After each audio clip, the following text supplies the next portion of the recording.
So I'm starting back into training, and I told myself I'm going to follow a regimen and a program.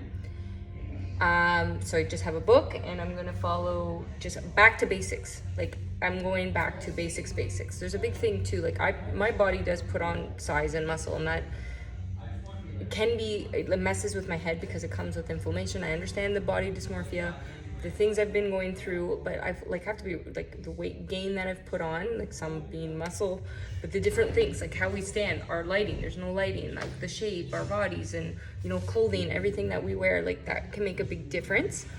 But really food, and that's been the fact. Like you can train and work out in your lifetime. Like I've been in my lifetime, I could train, and then eventually, though, if the diet isn't good, you're gonna have issues. And I had to let myself go in that sense, because I had a theory with PTSD and healing and trauma because of the psychological components, and then to heal, like why we crave what we crave, why we have those things, where that, and I'm a food addict, and then punishing myself, and then body image issues and what that dialogue is. So why we crave what we crave and going through, but coming back to a regimen is important, and that healing. And also want to kind of test if I'm more cautious of the eating now and trying, and working my way through that as that happens, that even the misconception of, lifting heavier weights, like that my body can lean out.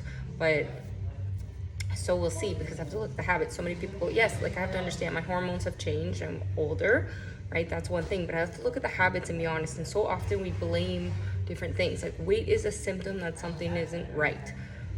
So that's the first thing. Chemical. So what's the chemical thing? So you have the psychological components, but you have the chemical things.